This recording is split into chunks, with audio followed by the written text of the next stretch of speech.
Welcome to WVU Marketing Horizons, hosted by Ruth Stevens and Cyndi Greenglass. We are grateful to WVU, who offers renowned online master's degree programs in marketing communications, and this series is presented by the Reed College of Media as part of their ongoing marketing series. Thank you for joining us today.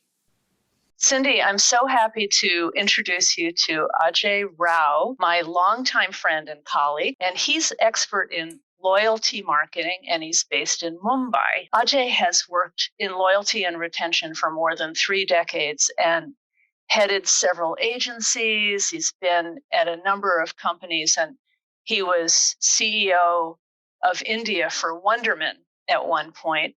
Wow. I know. And he now sits on various boards. He has a client advisory service going, and he's really the go-to guy in India and also here in North America, trusted expert in retention, in customer development, customer relationships. And we are so lucky to have him join us today. So, Jay, let me introduce you to my other longtime friend and colleague, Cyndi Greenglass. Hello, Ajay. It's a pleasure to meet you, and thank you for joining us all the way from Mumbai. Well, thank you so much for having me. It's a real honor and a pleasure to be here, meeting with you two lovely ladies. Thank you so much. Well, Ruth, may I ask the first question? Please. Ajay? Yeah. This has always intrigued me, Ajay, and hopefully you can clear this up for me and maybe some of our listeners as well. How would you differentiate loyalty from retention and customer relationship management, and maybe ground us in what you believe the definition of loyalty is? That would be really helpful. Okay, so let's start, if you don't mind, with customer relationship management. And that's really the ground zero, if you will, for what we're going to talk about today. And loyalty programs are just a way of delivering CRM, just one of the numerous ways in which you can do it. And retention is one of the outcomes of a good loyalty program, right? So let's take it step by step. Is that all right? Yeah, that sounds great. Okay, great. So first, CRM, I think it really boils down to 3 questions. Who's valuable to me? What's valuable to him or her? And how do I deliver and therefore extract value consistently over time, granted this knowledge? Now, let's think about life. I mean, this is pretty much how life works, isn't it? Right? Every business works this way. Every human being works this way, which is you try and figure out who matters to you. You then try and figure out what matters to them.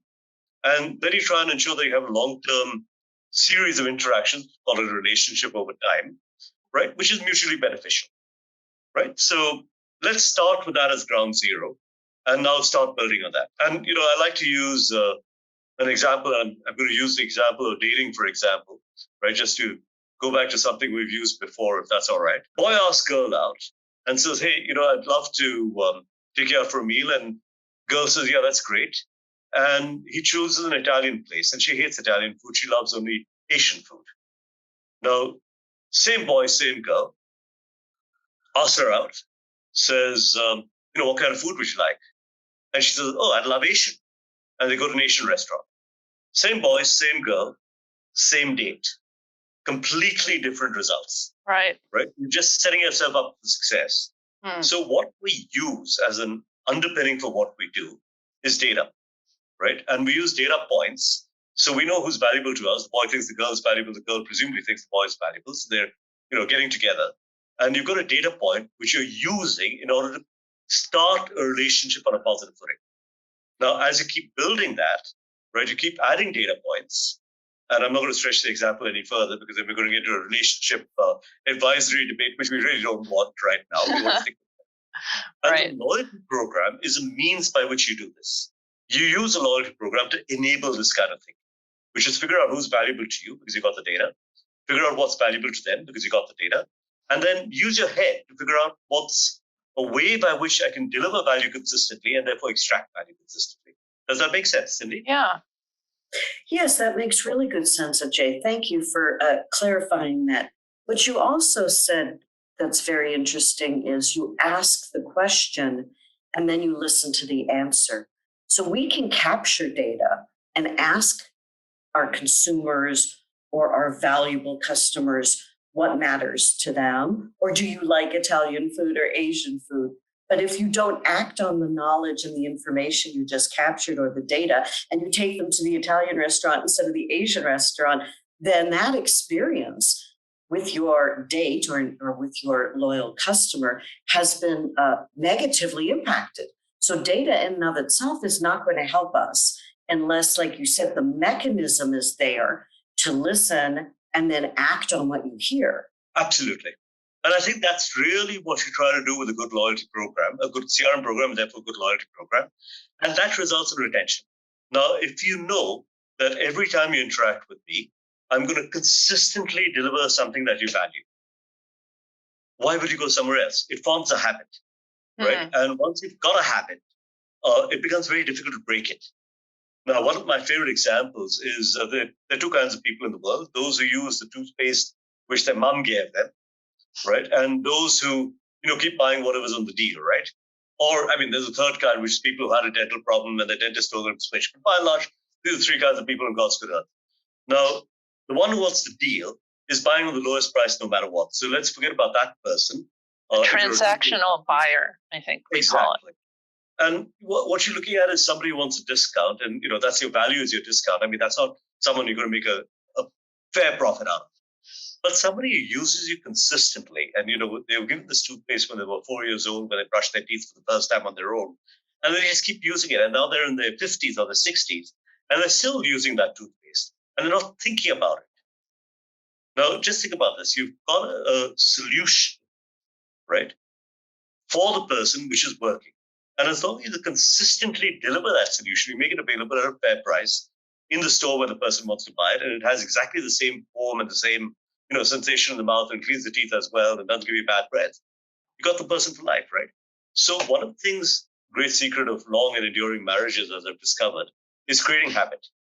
As long as you don't create a moment of corruption, right, people don't rethink it. No, absolutely. Ruth, come on, let's be honest. Last time your spouse delighted. Let's not tell this to our spouses. But Ajay, you also mentioned last time we were talking that there are other reasons to create loyalty programs.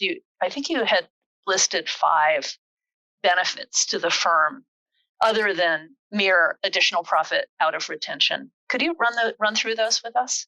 So the reason why you do a loyalty program, I think, Ruth, that's a great question, is number one, you get data at an individual level. Because you have a loyalty number and you've asked somebody to spend some time, put up their hand, say, look, I'll be a friend of yours. And they filled in a form and they told you about themselves, right? Right. And now you got this unique number and you can relate every transaction to that unique number. And you can relate every interaction to the unique number. So even when they don't spend, they call your call center, they show up and whatever. You're able to track that, right, on social media or whatever. Right. Now, you've got an opportunity to put that data together and create a comm channel which you own. So that's the second benefit you have, which is a communication channel which you don't have to pay Rupert Murdoch to use. Right. Now, the third, and now if you do a bad job of the communication channel and you spam the person, they're going to reward you by ignoring you. And that's really not what you want. You want to have something which is valuable. You got a 70, 80% open rate because people value what you communicate with them. The third thing you get is you get a currency and a reward system that you control. So it's not a dollar, which the Fed decides the value of, right? Like a frequent flyer mile. Exactly, like a frequent flyer point, like your grocery store points, like a hospitality program points, etc. Right? Mm-hmm. Now, you can decide the rewards, and you can price those rewards according to how precious somebody is to you. The fourth thing you get is you get a way to recognize people. Now, you know who you want to recognize, the guys who are valuable to you, and you can treat them differently from someone else. So there's a queue at the checking-in counter of the airline, and you're a high-status member, and you just walk right up to the front to another counter, which is empty. And, that's that little special spurt of how clever I am. I'm a high-status member, right? And that recognition means things to people. Yeah. The last thing which you get is you get an ability to do alliances because you understand your customers very well. You know what they value.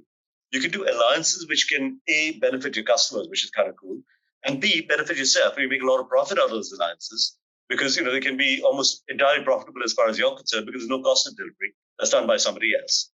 So Right. with these 5 levers, which are the assets which your loyalty program gives you, right, you have the ability to manage that customer relationship more effectively. And what we'd like to do, Ruth, is try and create moments that matter to the people who matter, right? Now, if you think of a relationship over a period of, however long it is, it could be years, it could be decades. It's created by a series of interactions, which are moments where that person interacts with your brand, with your service, whatever it is that you do, right? Each one of those moments gives you an opportunity to create a moment of truth where the person says, I'll only stick with this one, right? Right. Some special experience that makes them feel good. It can also create the opposite, not to be contrary, but how important those moments are.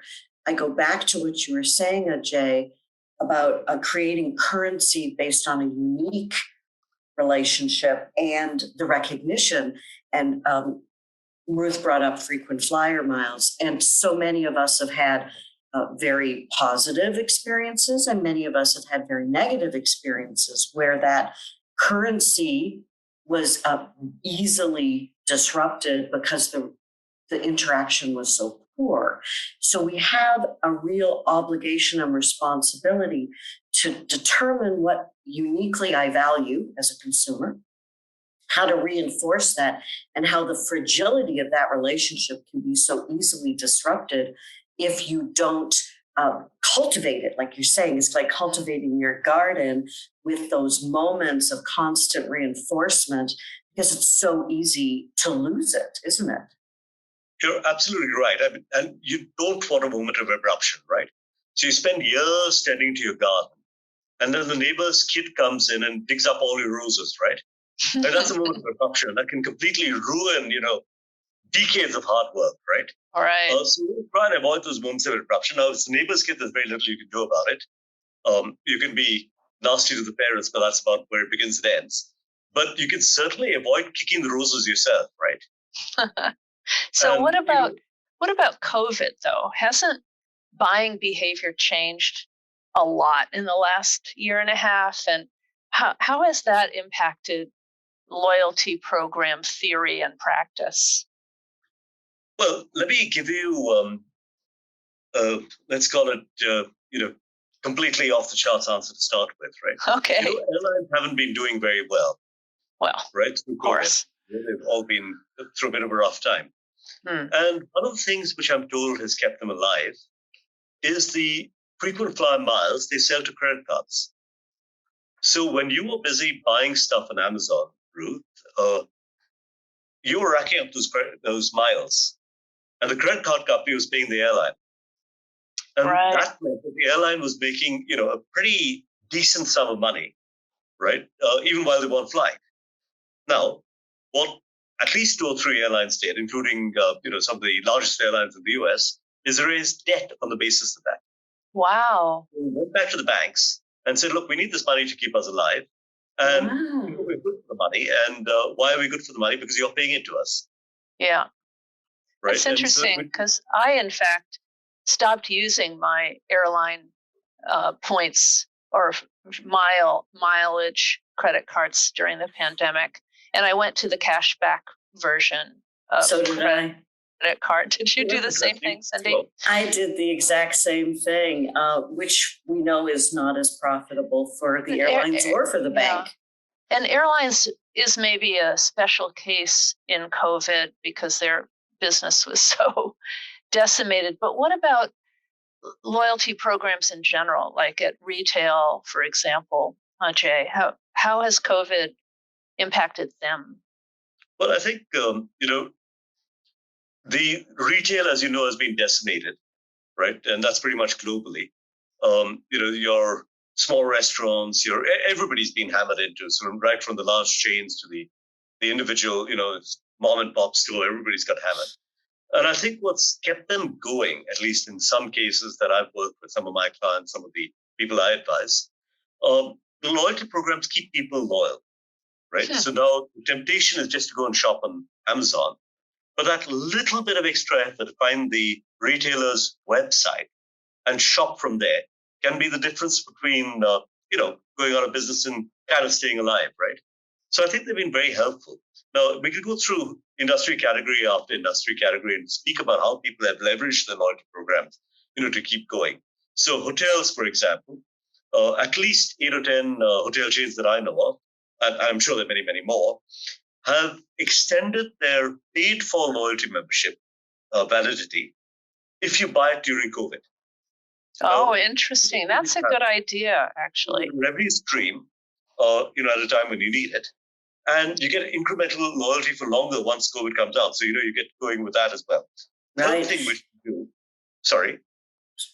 So they're asking you to invest today for the future and giving you an aspirational quality. I'm going to look forward to doing this in the future. I'm going to pay today so I can look forward to coming to your hotel in the future. So you're paying it forward and creating that expectation, which is wonderful. It's wonderful. I'd like to ask you, Ajay, since we're looking always forward thinking with our horizons, our podcast is about the future. So you brought up this great segue for us as we look forward to what's happening in loyalty moving forward. You have said, and I've heard Ruth comment, that you think loyalty is going to change dramatically in the future. And I'd like to ask you, what did you mean by that? So I think loyalty is ripe for disruption. Let's go back to the early 80s when American Airlines launched the first loyalty program the way we know it, right? And that was a dramatic change from what Carlson did, I think it was in the 1930s, with the Green Stamp program, Gold Stamp, Green Stamp, etc. And American Airlines just completely changed the ballgame. You didn't need stamps anymore. You didn't need to put it in a book. We tracked the miles and we give you the miles, right? And they defined what loyalty would be for the next, 40 years, right? Until pretty much now. And all the loyalty programs that launched were basically copies of what American Airlines did, right? I mean, they just really, for all practical purposes, you could cut and paste and it's almost like that, right? And you just took that idea and you put it everywhere else. And different loyalty programs had different value propositions. The grocery program had things which they could use with the data because they know what your basket looked like. An airline could use miles as a redemption because they knew you wanted to fly on holiday, et cetera, right? Now come to today's day. What's changed? I think new industries, which are data-driven, don't need to ask you for that unique identifier anymore. Amazon has already got a unique identifier. They don't need it anymore. So when they launched Prime, they showed us that a loyalty program can be very different from what we understood from American Airlines, right? Okay, so now let's think about that a bit and think about the technologies coming down the pike. So the first is the data-driven companies, the companies which are born out of data, Google's, the FANGs, basically, all the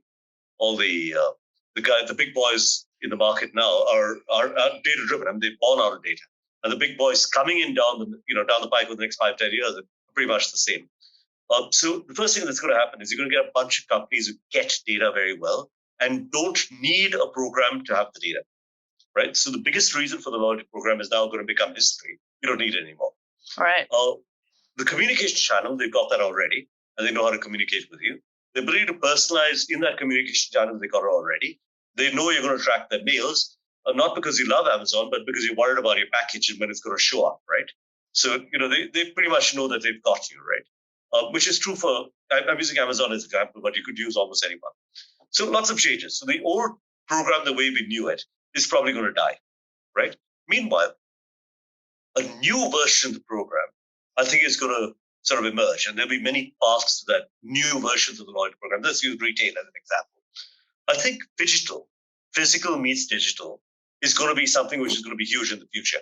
Because what the retailers will do is they'll use data like an Amazon would use the data to create a magical experience in store, right? So I could put, some kind of intelligence in the mirror in which you check out the skirt that you're planning to buy and you're going to wear that for this event. And I can try and recreate the event in the mirror so you can see what you're going to look like over there. And so I can create magic, which, can't be done with present technology, on the internet or on your phone or whatever, but it can be done in retail space, right? I can create an entire experience for you as you walk towards the supermarket, and you've got a shopping bill which is stored, if you will. I mean, a shopping list which is stored, and you just press a button on that, and you're walking towards it, and the supermarket's got your shopping ready for you with all the SKUs that you want, with your loyalty points credited to pick up, and you're just paying on your phone. Now, think of these experiences and see, what's going to happen with loyalty over the next 5-10 years. A lot of these technologies exist already, right? It's just a question of applying them. I could go on, but I think you get a sense that, everything's going to change. But the fundamental questions are going to remain constant. Who's valuable to you? What's valuable to them? How do you deliver value and therefore extract value over time, right? So do you think that loyalty programs, however they're structured, will over time be available to a broader range of categories outside of transportation, hospitality, and retail? Absolutely. So I think, Ruth, when I got into loyalty 35 years ago, right, we used to serve only what we'd call top box companies, right? Which is if you had one axis which had the frequency of repurchase, and the other axis, so the x-axis is the frequency of repurchase, and the y-axis is ticket value per purchase. Anybody has high ticket value, high frequency repurchase was a top box company. Airlines, hospitality, supermarkets. And those guys had valuable relationships, and it made sense to create a loyalty program, right? Because the cost of doing a loyalty program, communication, etc., was very high. Now that's changed. I think, I'm working on loyalty programs in real estate. I'm working on loyalty programs for automotive companies. There are any number of high value, low frequency repurchase programs which emerge. And I'm also working on CPG programs, for your consumer brands, your P&Gs and your Unilevers of this world, where high frequency but low ticket value programs also exist because, it kind of makes sense now, right? You've got the mobile phone, you've got a near free way of contacting the person, and you can put that all together. So I think you're going to see a lot more loyalty programs than you did before. They're going to be very different from what you saw before. Wow, there's lots of opportunity for change coming up, and many companies who can take advantage of a new environment, the technology married with I love this physical plus digital to create something magical, and that opens up a lot of opportunity. We should think more expansively than just a transaction-based loyalty program. Forget about the points, create something special and unique. You're absolutely right. And I think that ability to recognize and give you something that you value. The points was just one way of giving you something you value. You remember we spoke about creating moments that matter for the people who matter. The point redemption, if I could make it special for you, right, would be something you'd value. But if I allowed you to earn your points today and burn your points tomorrow, earn your points today or burn your points tomorrow, there's no value. You've forgotten the value of that program before you get your car in the car park, right? I mean, it's already history. It doesn't matter. But if I get you a redemption where you take your spouse and your kids out for a special vacation and you enjoy yourselves, you'll remember that for the rest of your life. There you go. Well, this has been a wonderful discussion, Ajay. Thank you so much for sharing your insights and giving us a hint about where loyalty programs may be going in the future. Thank you so much for having me. As always, a pleasure seeing you, Ruth. Thank you so much, both of you. It's really been good. Thank you. Thank you, Ajay. Cyndi, I'm sure you really enjoyed our conversation with Ajay. And let me just open with a comment for our listeners. He mentioned the term CRM at the outset, remember? Yes. Yep. And I'd like to remind us all that the term CRM pretty quickly with the arrival of technology evolved quickly to mean the software itself. And companies say, oh, I'm going to check my CRM. And what they mean is the contact management software or the sales automation software that they have installed that they use to record the relationship with the customer. But what Ajay was referring to was the original concept of thinking about strategizing and investing in developing a more profitable and mutually beneficial relationship with our customers, which in the 60s, 70s, 80s, 90s became increasingly understood to be of great value and importance. Yes, that's a very good point, Ruth, that you picked up on, because it's unfortunate that CRM became known as the software and the system and the tech, and not the strategy and the concept. I also thought it was very interesting when he talked about what's coming and what he thinks the future could look like. And you asked the question about, will this allow more brands and more companies to engage in loyalty beyond what he called the big players? What was interesting is he said that expansion may help companies who have high value, low velocity customers, right? Which has not traditionally been an area that customers were interested in for loyalty for customers. So you think about an insurance company, high value, and maybe that is literally only 2 purchases, low velocity, you only do car insurance twice a year, maybe you do your home insurance once a year. Who would ever think of that? The Allstates, the Geicos, insurance companies. That's what came to mind when he said that one. Where could you take that to a new level in loyalty? And the other one was the opposite, the high frequency, low dollar value, which is when he said it's very hard to make an ROI or a profitability analysis on that when the cost of the product or the margin on the product is so low. So that was interesting to see that we could get a lot more loyalty coming if we disrupt the way we've looked at things in the past. Right. And I appreciated how he used Prime and Amazon Prime as an example of a new direction in the concept of loyalty outside of the traditional rewards program or points programs. There clearly is opportunity for innovation and creativity to come up with better ways to deliver and extract value in the formula that he said, beginning with investing time and effort in managing the relationship with customers, figuring out how to deliver more value, and supporting that with a loyalty program and other tools to enable that value exchange to get stronger and better. Yes, and of course, love the fact that he brought up data, because you and I are the passionate advocates of data, but the good use of data to extract that value, not just capturing it for the sake of it. And again, bringing up that how the data is driving the change, but it's the use of the data that so many companies already have.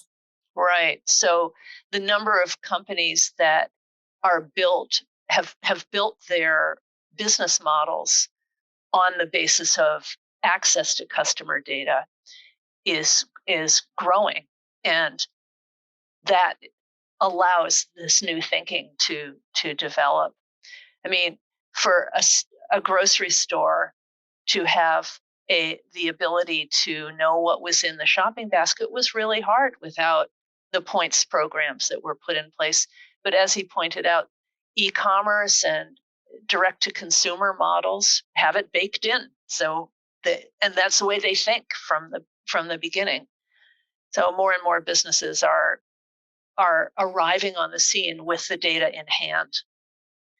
Yes, I just bought a new fridge. My fridge went kaput during COVID. I opened and closed it too many times. And I bought a new refrigerator. And look at what these new refrigerators have. They've got embedded chips that can tell you when your milk is running low, and they can evaluate the contents, and then you can use that to communicate to your assisted, Alexa, to say, order more of that. And imagine if these were connected now, where they automatically told me that they were going to deliver it to my home. So I didn't even have to think about it. And here it is. They're making that connection for me. That would be pretty interesting.